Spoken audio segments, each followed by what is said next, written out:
Kemarin aku dapat surat dari sepupuku. Katanya mereka mau datang di rumahku minggu depan, Miss. Oh iya, terus gimana perasaan kamu? Perasaanku senang sekali, Miss, karena aku sudah rindu bertemu dengan mereka. Iya ya, pasti seneng dong ya kalau ketemu keluarga. Tahu nggak, di Alkitab ada salah satu tokoh Alkitab yang waktu dia nerima surat dia juga seneng banget. Oh ya, Miss, bagaimana ceritanya, Miss? Kamu mau tahu ceritanya? Mau, Miss. Yuk sama-sama kita saksikan di Mesbah Cilik.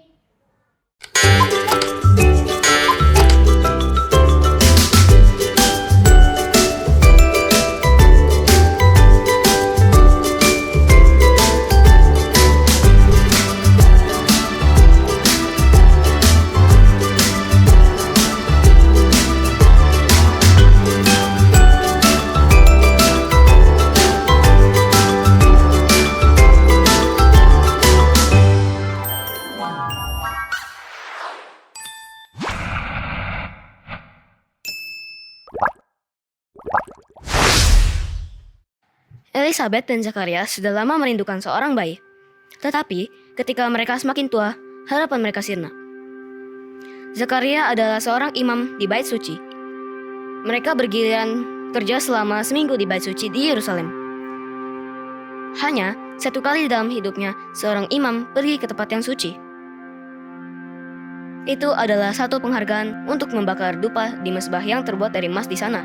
Kemudian, dia akan berdoa untuk pengampunan dosa bangsa Israel. Dan dia berdoa dan sungguh-sungguh untuk kedatangan Mesias yang segera. Zakaria telah menantikan hari ini sepanjang umur hidupnya. Sekarang, seorang tua ini sudah sangat merindukan gilirannya untuk ambil bagian dalam upacara tersebut. Zakaria dengan sopan memercikan bubuk dupa di bara perapian. Satu awan, asap yang berbau sedap memenuhi tempat itu. Tiba-tiba, Zakaria merasa bahwa dia tidak sendirian. Dia membuka matanya, dan di sana berdiri seorang malaikat tepat di sebelah kanan mazbah. Zakaria gemetar dalam ketakutan.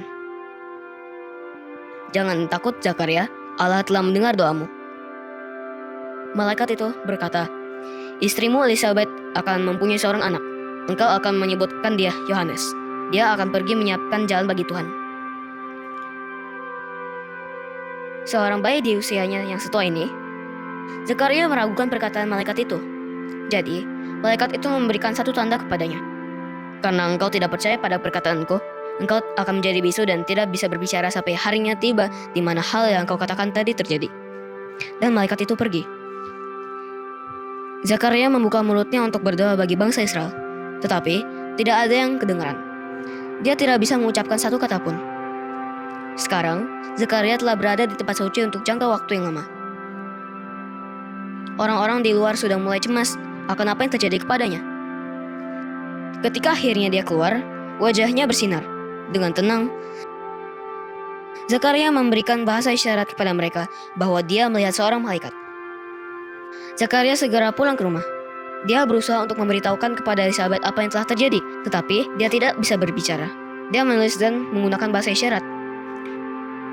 Mereka akan memiliki seorang anak yang akan diberi nama Yohanes. Seorang malaikat telah mengatakan kepada demikian.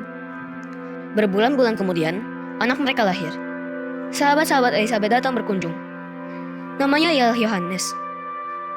Elizabeth mengumumkan, "Yohanes, tidak ada seorang pun di antara keluargamu yang bernama Yohanes. Kenapa tidak menyebutkan Zakaria?" Wanita-wanita di situ berkata. Elizabeth berpaling kepada suaminya. Zakaria menggelengkan kepalanya. Dengan segera, dia menulis sehingga semua orang dapat melihat. Namanya ialah Yohanes. Dengan segera, suara imam yang tua ini kembali. Dia berbicara kepada orang-orang dan memuji Allah karena berkat ini. Yohanes bertumbuh di padang belantara, di mana dia belajar untuk melayani. Seringkali, Zakaria mengatakan kepada Yohanes tentang malaikat di mazbah. "Allah memiliki satu pekerjaan khusus untukmu." Zakaria berkata, "Engkau akan mempersiapkan jalan bagi Tuhan." Ketika Yohanes menjadi dewasa, dia mengundang orang-orang untuk bertobat dari dosa-dosa mereka dan dibaptiskan. Mereka menolong banyak orang untuk bersedia bertemu dengan Yesus. Allah memiliki satu tempat di dalam rencananya bagimu dan aku juga. Kita dapat menyiapkan jalan bagi Yesus dengan melayani orang lain dan memenuhi kebutuhan mereka. Kemudian, mereka akan lebih bersedia untuk belajar tentang Yesus.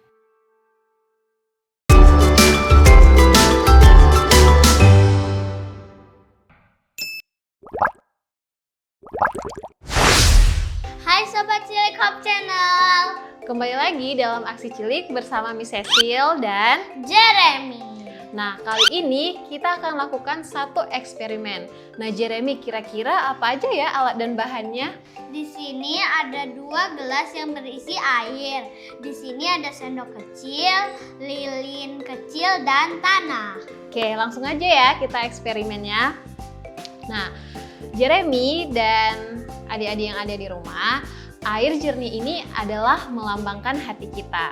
Kalau hati kita bersih, maka terang Tuhan dapat terlihat jelas. Sekarang cahayanya terlihat jelas, Miss. Iya benar. Nah, sekarang coba kita tambahkan tanah di dalam gelas yang jernih ini. Tanah ini melambangkan dosa, melambangkan keegoisan kita, atau melambangkan sikap kita yang tidak mau menolong orang lain. Sekarang cahayanya sudah tidak terlihat jelas lagi, Miss. Benar sekali Jeremy. Nah, kalau hati kita kotor oleh dosa, kita tidak mau melayani orang lain, kita tidak mau mengasihi orang lain, maka terang Tuhan itu sangat sulit terlihat dalam hidup kita. Nah, tetapi kalau hati kita itu bersih, kita mau melayani orang lain, kita mau mengasihi orang lain, maka kita sedang membersihkan jalan di dunia ini agar terang dapat bercahaya di dunia ini. Jadi jika kita melayani dan berbuat baik, kita sedang menyiapkan jalan bagi Tuhan ya, Miss. Benar Jeremy, sama seperti Yohanes Pembaptis yang menyiapkan jalan bagi Yesus, kita juga dapat menyiapkan jalan bagi Allah melalui kasih dan pelayanan kita kepada orang lain. Jadi, kesimpulan atau pelajaran dari eksperimen kita kali ini adalah ketika hati kita bersih, kita mau melayani orang lain, mau berbagi, mau mengasihi orang lain, kita sedang membersihkan jalan di hati manusia agar terang Allah dapat bersinar di dunia ini melalui kehidupan kita. Demikian eksperimen kita kali ini. Sampai jumpa di Aksi Cilik berikutnya. Bye!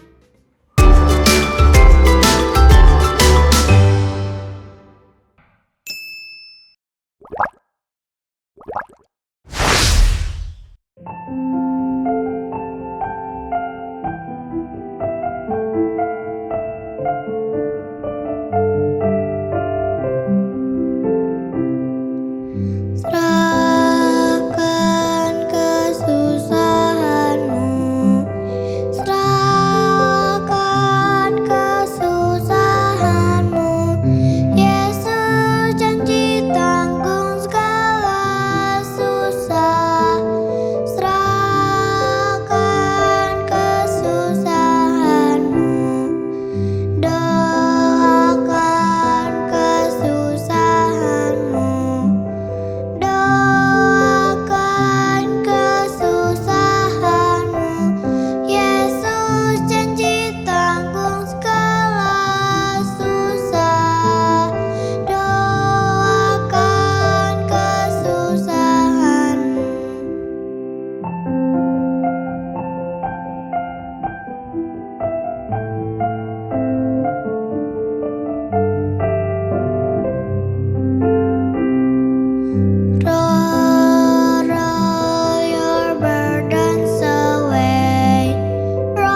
Hai Sobat Cilikop Channel.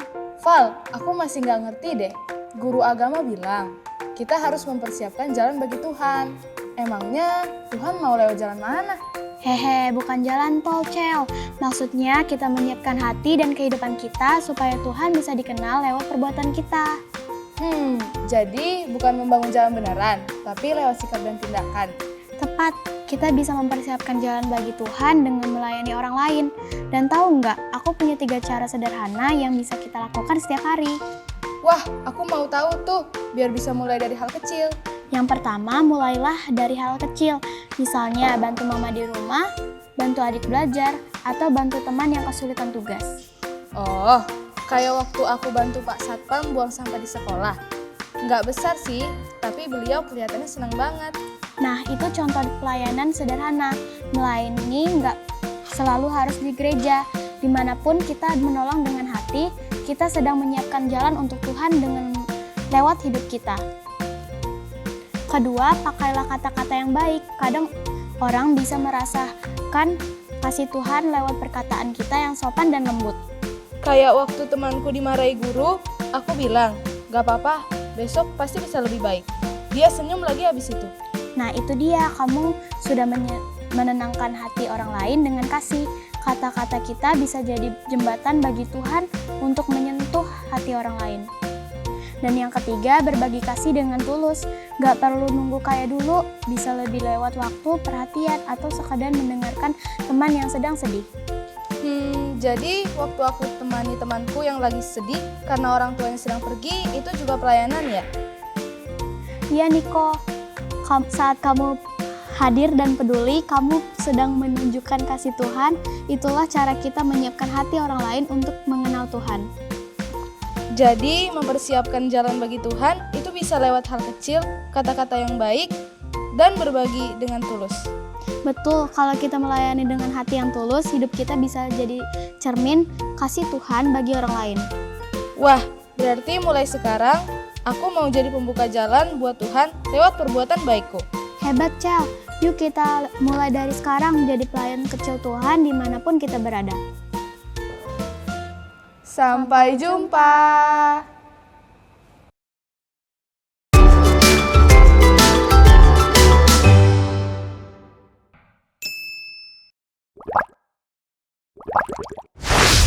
Hello everyone, welcome back to Wise Word with me, Lovely. Today we are going to talk about a very important word, ambassador. Can you say it with me? The word ambassador is spelled A-M-B-A-S-S-A-D-O-R. Ambassador in Bahasa means duta besar. Do you know what ambassador means? Let me explain it a simple way. An ambassador is someone who represents their country in another place. They don't speak for themselves but for the one who sent them. In the Bible, in the same way as children of God, we are His ambassador here on earth. That means wherever we go, at school, at home, or with friends, people should see God's love through our action and words. Being God's ambassador is not about wearing a special badge or having a title. It's about showing kindness when others are mean, forgiving when someone hurt us, and sharing joy even life feels hard. When we do that, we represent Jesus' heart to the world. The Bible says in 2 Corinthians 5 verse 20, we are therefore Christ's ambassador, as though God were making His appeal through us. That means when we love, serve, and care for others, we are showing them who Jesus really is. So every day we can ask ourselves, am I reflecting Christ's character today? Can people see God's light through me? Being An ambassador of Christ is not always easy, but is honored because through our small action, a smile, a helping hand, or kind words, others can feel the love of Jesus. Let's live every day as true ambassador of God's kingdom, shining His light and sharing His love wherever we go. Bye-bye! Bapak dan Ibu yang terkasih, dari kisah kelahiran Yohanes Pembaptis, kita belajar bahwa setiap anak yang Tuhan anugerahkan ke dunia memiliki panggilan dan tujuan ilahi. Yohanes tidak lahir secara kebetulan. Sejak dalam kandungan, Allah telah menetapkan hidupnya untuk mempersiapkan jalan bagi kedatangan Kristus. Begitu pula dengan anak-anak kita. Tuhan menitipkan mereka kepada kita bukan hanya untuk tumbuh cerdas dan berhasil, tetapi agar mereka bertumbuh dalam karakter yang mencerminkan kehidupan Kristus, penuh kasih, kebenaran, dan kerendahan hati. Sebagai orang tua, kita dipanggil untuk menjadi bagian dari rencana besar itu, dengan mengajarkan anak-anak untuk hidup jujur dan setia dalam hal kecil, menanamkan nilai kasih dan empati agar mereka belajar melayani sesama tanpa pamrih, dan yang terpenting, menunjukkan teladan hidup yang mencerminkan iman yang nyata, bukan hanya lewat kata, tetapi juga lewat tindakan. Yohanes Pembaptis bertumbuh menjadi pribadi yang berani, menyuarakan kebenaran, dan mempersiapkan hati banyak orang bagi Tuhan. Demikian juga anak-anak kita. Ketika dibimbing dengan kasih dan keteladanan, mereka akan menjadi perwakilan Kristus di tengah dunia, membawa terang, pengharapan, dan kasih dimanapun mereka berada. Mari kita bersama-sama mendidik mereka bukan hanya untuk sukses di dunia, tetapi untuk menjadi anak-anak yang hidup memuliakan Tuhan.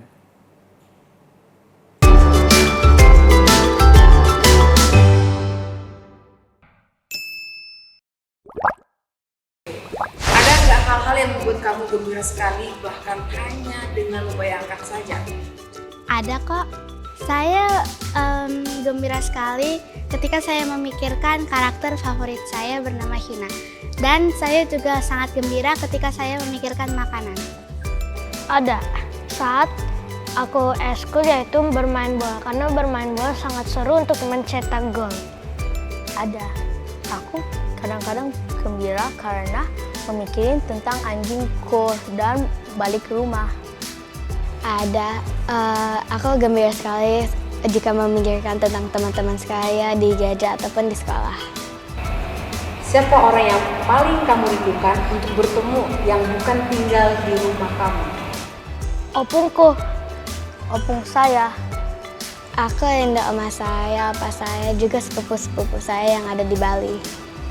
Orang yang saya rindukan ketemu itu adalah sepupu saya, tulang saya, teman tulang saya. Jika seseorang yang kamu rindukan itu ternyata besok akan datang ke rumah, persiapan apa yang kamu akan lakukan? Aku akan persiapkan hadiah dan juga membuat makanan yang enak. Aku akan membersihkan rumah, aku akan membersihkan kamar supaya mereka bisa nginep di rumah saya. Saya akan membersihkan rumah, kamar saya, dan saya akan masak makanan yang lezat. Aku akan menyiapkan baju untuknya dan makanan. Menurut kamu, di usiamu sekarang, apa saja jenis bantuan yang bisa kamu berikan kepada orang tuamu? Saya bisa belajar keras supaya bisa masuk ke kuliah yang baik dan bisa lulus kelas 6 dengan nilai yang bagus. saya bisa belajar dengan baik agar saya bisa memperoleh nilai TKA yang membanggakan. Aku mencuci piring, mengasih hadiah, dan berbuat baik kepada adikku. Aku bisa membuat makanan dan juga memperoleh nilai yang bagus.